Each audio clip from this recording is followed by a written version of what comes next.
First day ಮಾನ್ಯ ಮುಖ್ಯಮಂತ್ರಿಗಳು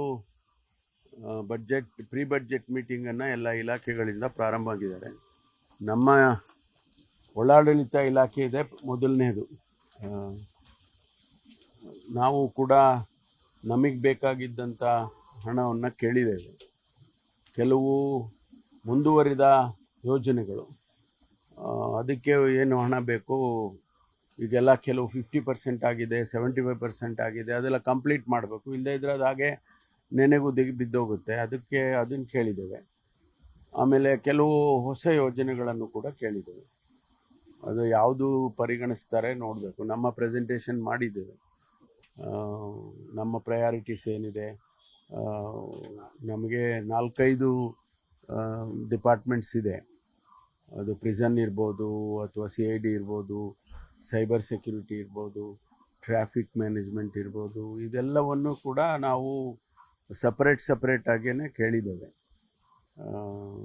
ಅದಾದಮೇಲೆ ಬೇರೆ ಬೇರೆ ಇಲಾಖೆ, ನೆನೆ 9 ಇಲಾಖೆ ಏನೋ ಮುಗಿಸಿದ್ದಾರೆ, ಚರ್ಚೆ ಮುಗಿಸಿದ್ದಾರೆ ಅಂತ.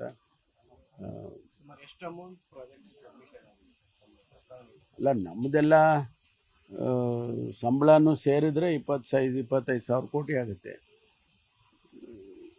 ನಮ್ಮ ಸಂಬಳನೇ ಜಾಸ್ತಿ, ಬೇರೆದಕ್ಕಿಂತ ಹೆಚ್ಚಾಗಿ ನಮ್ಮ ಸಂಬಳ ಮತ್ತು ಭತ್ಯೆಗಳು ಅದೇ ಜಾಸ್ತಿ ಇರುತ್ತೆ.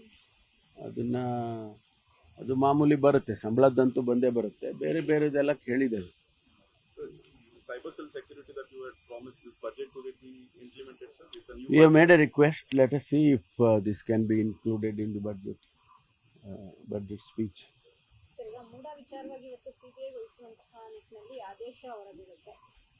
ಇವತ್ತು ಸ್ಪೆಷಲ್ ಕೋರ್ಟ್ನಲ್ಲಿ 2 ಕೇಸ್ ಬರ್ತಾ ಇದೆ. ಒಂದು ಮಾನ್ಯ ಯಡಿಯೂರಪ್ಪನವ್ರದ್ದು ಪೋಕ್ಸೋ ಕೇಸ್ದು ಒಂದು ಬರ್ತಾ ಇದೆ. ಇನ್ನೊಂದು ಈ ಮೂಡಾ ಕೇಸನ್ನು CBI ಕೊಡಬೇಕಾ ಬೇಡವಾ ಅನ್ನೋದ್ರ ಬಗ್ಗೆ ಬರ್ತಾ ಇದೆ. ಹೊರಗೇನೋ ಅನೌನ್ಸ್ ಮಾಡ್ತಾರೆ ಅಂತ ಮಾಧ್ಯಮದಲ್ಲಿ ಬಂದಿದೆ. ಯಾವ ರೀತಿ ಬರುತ್ತೆ ಜಡ್ಜ್ಮೆಂಟು, ಅದ್ರ ಮೇಲೆ ನಾವು ಚರ್ಚೆ ಮಾಡ್ಬೋದು.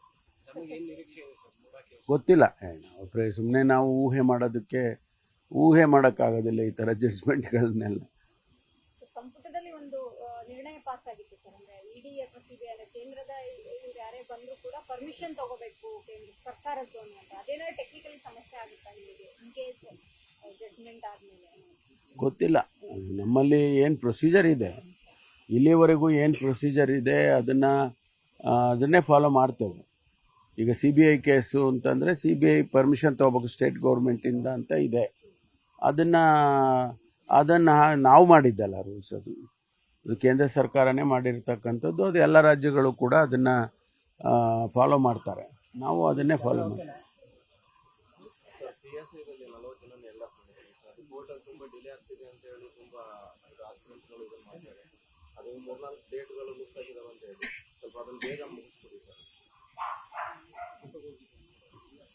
ಅದಕ್ಕೇನೋ ಒಂದು ಪದ್ಧತಿ ಮಾಡ್ಕೊಂಡಿದ್ದೀವಿ. ಯಾಕೆಂದರೆ ಈ ನಾರ್ತಲ್ಲಿ 371J ಪ್ರಶ್ನೋರಲ್ವಾ ಸರ್? ಇನ್ನೊಂದು ಸರ್, ಕಾನೂನು ಸರ್, ಜಾತಿ ನಿಂದನೆ ಮಾಡ್ತಕ್ಕಂಥ ಕಾನೂನು ಹೊಸ ಕಾಯ್ದೆ ತರ್ತಾ ಇದ್ದಾರೆ ಸರ್. ದ್ವೇಷ ಭಾಷಣ ಒಂದು ಡ್ರಾಫ್ಟ್ ಬಿಲ್ ರೆಡಿ ಆಗಿದೆ. ಅಲ್ಲ, ಅದು ಗೊತ್ತಿಲ್ಲ ನನಗೆ. ಬಟ್ ಈಗಾಗಲೇ ಅದಕ್ಕೆ ಸಂಬಂಧಪಟ್ಟ ಕಾನೂನುಗಳಿದ್ದಾವೆ. ಅದಕ್ಕೇನಾದರೂ ಅಮೆಂಡ್ಮೆಂಟ್ಸನ್ನು ಮಾಡೋದಕ್ಕೆ ಪ್ರಪೋಸ್ ಮಾಡಿರ್ಬೋದು ಅಷ್ಟೇ. ಕಾನೂನು ಈಗಾಗಲೇ ಇದೆ. ಅದಕ್ಕೆ ದ್ವೇಷ ಭಾಷಣಗಳಿಗೆಲ್ಲ ಕಾನೂನು ಇದೆಯಲ್ಲ. ಗೊತ್ತಿಲ್ಲ, ನನಗೆ ಗೊತ್ತಿಲ್ಲ. ಲಾ ಡಿಪಾರ್ಟ್ಮೆಂಟ್ನವ್ರು ಮಾಡ್ತಾರೆ. ಕನ್ನಡಿಗರ ಮೆಚ್ಚಿನ ನಿಮ್ಮ ನ್ಯೂಸ್ 18 ಕನ್ನಡ ಈಗ ವಾಟ್ಸ್ಆಪ್ನಲ್ಲಿಯೂ ಲಭ್ಯ. ಕರ್ನಾಟಕ ಮತ್ತು ದೇಶ ವಿದೇಶದ 360 ಡಿಗ್ರಿ ಸುದ್ದಿ ವಿವರವನ್ನ ನೀವು ನಿಮ್ಮ ಕೈ ಬೆರಳುಗಳಲ್ಲಿಯೇ ಪಡೆಯೋದಿಕ್ಕೆ ಈ QR ಕೋಡ್ ಅನ್ನು ಸ್ಕ್ಯಾನ್ ಮಾಡಿ. ನಮ್ಮ ಚಾನೆಲ್ ಅನ್ನು ಫಾಲೋ ಮಾಡಿ, ನೋಟಿಫಿಕೇಶನ್ ಆನ್ ಮಾಡಿ.